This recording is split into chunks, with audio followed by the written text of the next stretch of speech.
Viewers, সবাই কেমন আছেন? আশা করি যে যেখানে আছেন ভালো আছেন, সুস্থ আছেন। আমিও ভালো আছি। আজকে আপনাদেরকে রেসিপি করে দেখাচ্ছি পেশপা তিল্লির অসাধারণ রেসিপি। রেসিপি ভালো লাগলে অবশ্যই লাইক, কমেন্ট, শেয়ার, সাথে সাবস্ক্রাইব করে পাশে থাকা বেল আইকনে অবশ্যই টাচ করে যাবেন।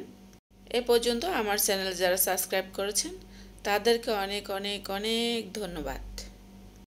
এভাবে করে তিল্লি পেপসা রান্না করলে রুটি, পরোটা কিংবা গরম ভাত দিয়ে খেতে খুবই মজা লাগে। চলুন আর কথা না বাড়িয়ে সবাই মিলে মূল রেসিপিটা উপভোগ করে আসি।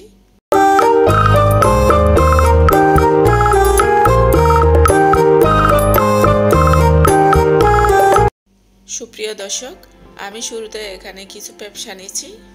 পেপসাগুলো আমি ভালো করে প্রসেস করে কেটে নিচ্ছি। বিফ পেপসার সাথে আমি তিল্লি অ্যাড করছি। তিল্লিগুলো আগে থেকে ধুয়ে প্রসেস করে কেটে গরম পানিতে দিয়ে রাখছি। প্রসেস করা পেপসাগুলো একটা কড়াইয়ের মধ্যে পানি দিয়ে ভালো করে ধুয়ে চুলায় দিয়ে দিলাম। সাথে অ্যাড করছি অল্প লবণ আর অল্প হলুদ। হলুদ আপনারা অবশ্যই স্কিপ করতে পারেন। আমি একটা সুন্দর কালার আসার জন্য হলুদ অ্যাড করছি। হলুদ অ্যাড করার পর আমি আবারও একটু নেড়ে ছেড়ে দিচ্ছি যাতে হলুদের কালারটা সব জায়গায় পৌঁছে যায়। পেপসাগুলো হাই হিটে সিদ্ধ করে নিচ্ছি। এভাবে করে যখন সিদ্ধ হওয়া শুরু করবে তখন চামচ দিয়ে নেড়ে ছেড়ে উল্টে পাল্টে দিবেন। একটা স্টিনারে ঢেলে আবার ভালো করে গরম পানি দিয়ে ধুয়ে নিচ্ছি। চুলায় অন্য একটা পাতিল বসিয়ে ওখানে তেল গরম করে পেঁয়াজ কুচি অ্যাড করে দিয়ে ভেজে নিয়েছি। আর গরম মশলাগুলো দিয়ে পেঁয়াজের সাথে আবারও এভাবে করে ভেজে নিচ্ছি। গরম মশলা আর পেঁয়াজগুলো এভাবে ভেজে নেওয়ার পর আদা, রসুন, পেঁয়াজ পেস্তা দিয়ে দিচ্ছি। চামচ দিয়ে হালকা এভাবে নেড়ে চেড়ে ভেজে নিচ্ছি। অল্প পানি অ্যাড করে ভালো করে ঢাকনি দিয়ে কষে নিচ্ছি।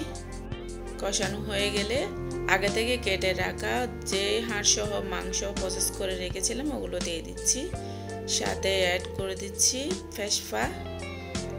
চুলা মিডিয়াম হিটে রেখে এভাবে করে পেশপা আর মাংসগুলো ভালো করে নেড়ে চেড়ে ঢাকনি দিয়ে সিদ্ধ করে নিচ্ছি। বেশ কিছুক্ষণ কষে নেওয়ার পর আমি অল্প লবণ অ্যাড করে দিয়ে আবারও ভালো করে এভাবে কষে নেওয়া হয়ে গেছে। এক চামচ লাল মরিচ পাউডার অ্যাড করছি। হাফ চামচ হলুদ পাউডার অ্যাড করছি। হাফ চামচ জিরা পাউডার অ্যাড করছি। হাফ চামচ ধনিয়া পাউডার অ্যাড করছি।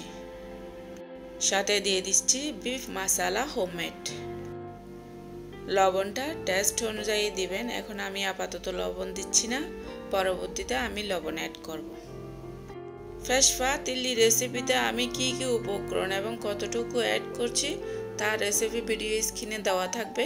আপনারা কষ্ট করে মনোযোগ সহকারে ওখান থেকে দেখে নিয়ে রেসিপিটা অবশ্যই একবার ট্রাই করে জানাবেন। এভাবে যখন মাংস আর পেশপাগুলো কষে আসবে তখন তিল্লিগুলো দিয়ে দিচ্ছি। তিল্লিগুলো অ্যাড করার পর আমি নাড়াচাড়া না করে ঢাকনি দিয়ে কয়েক মিনিট রান্না করে নিয়েছিলাম। এখন চামচ দিয়ে সবগুলো মাংসের সাথে তিল্লির সাথে পেশপার সাথে কষে নিচ্ছি নেড়ে চেড়ে উল্টে পাল্টে দিয়ে। চুলা মিডিয়াম হিট রেখে আমি ঢাকনি দিয়ে বেশ কিছুক্ষণ কষে নেব। মাংস, তিল্লি, পেশপাগুলো একদম পারফেক্টভাবে কষে গেছে। দেখুন, পরিমাণ মতো গরম পানি অ্যাড করছি। ঠান্ডা পানি একদমই দিবেন না, আপনারা অবশ্যই গরম পানি অ্যাড করবেন। রেসিপিতে দেখা যাচ্ছে গরম পানিটা অ্যাড করার সাথে সাথে সিদ্ধ হওয়া শুরু করে দিছে। আপনারা ওই অবস্থায় গরম পানি একদম সিদ্ধ হচ্ছে ওই অবস্থায় ওই পানিটাই অ্যাড করবেন। দেখবেন রেসিপিটা খুব তাড়াতাড়ি রেডি হয়ে যাবে। গরম পানি অ্যাড করার পর আবারও চামচ দিয়ে এভাবে করে নেড়ে ছেড়ে দিয়ে ঢাকনি দিয়ে হাই হিটে রান্না করে নিচ্ছি বেশ কিছুক্ষণ। কাঁচামরিচ অ্যাড করছি 5-6টা। কাঁচামরিচটা আপনারা আপনাদের রুচি মতোই দিবেন, জাল কম বেশি দেখে। আমি ধনেপাতা অ্যাড করে দিয়েছিলাম। আমার পেশপা এবং তিল্লি রেসিপি রেডি। চুলা অফ করে দিছি ধনেপাতা দেওয়ার পর। এখন আপনাদেরকে পরিবেশন করে দেখাচ্ছি। কতটুকু ইয়ামি এবং সুস্বাদু হয়েছে অবশ্যই ট্রাই করে কমেন্টে জানাবেন। বন্ধুরা, রেসিপিতে কোনো ধরনের ভুল হলে অবশ্যই ক্ষমা চোখে দেখবেন। এই ধরনের হেলদি পরিষ্কার পরিচ্ছন্ন রেসিপি পেতে অবশ্যই আমার চ্যানেল সাবস্ক্রাইব করে রাখবেন।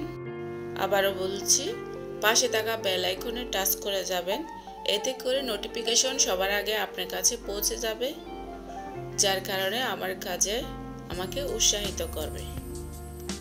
সবাই যে যেখানে আছেন ভালো থাকেন, সুস্থ থাকেন, আমার পরিবারের জন্য দোয়া করবেন। আমার সকল ইউটিউব ফ্যামিলিকে জানাই আন্তরিকভাবে ভিডিওটা লাইক দিয়ে অবশ্যই না টেনে পুরো দেখবেন। রেসিপি ভালো লাগলেও কমেন্টে জানাবেন এবং ভালো না লাগলেও কমেন্টে জানাবেন, কারণ ভুল তো সবারই হয়, রান্না বান্নার ভুল সবারই কম বেশি হয়ে থাকে। আমি গর্জিয়াসভাবে তেমন একটা রান্না বান্না করি না। এই পর্যন্ত যতগুলো রেসিপি ভিডিও শর্ট থেকে নিয়ে লং পর্যন্ত ভিডিও আপলোড দিছি, আপনাদের সময় হলে অবশ্যই ওখান থেকে দেখে নিতে পারেন। আমি গ্রামের ঐতিহ্যবাহী মা খালাদের স্টাইলে রেসিপি আপলোড দিচ্ছি আপনাদের সকলে সহজ হওয়ার জন্য। আজকাল তো ঘরে ঘরে রোগের অভাব নেই, কম বেশি সবাই রোগে ভুগছি। অতিরিক্ত তেল এবং অতিরিক্ত মশলাযুক্ত খাবার থেকে সবাই দূরে থাকবেন। আগের যুগের মতো তেল মশলা কম করে যতই আপনি রেসিপি রেডি করে খাবেন, আপনার দেহের জন্য ততটুকু পজিটিভ এনে দেবে। সুপ্রিয় দর্শক, কথায় কথায় অনেক কথা বলা হয়ে গেছে। সবাই টেক কেয়ার করবেন নিজেকে এবং পরিবারকে। এতক্ষণ দেখছিলেন হামিদা'স কিচেন। আগামী রেসিপি দেখার আমন্ত্রণ জানিয়ে আজকের মতো এখানেই শেষ করছি। সবাইকে আবারও ধন্যবাদ।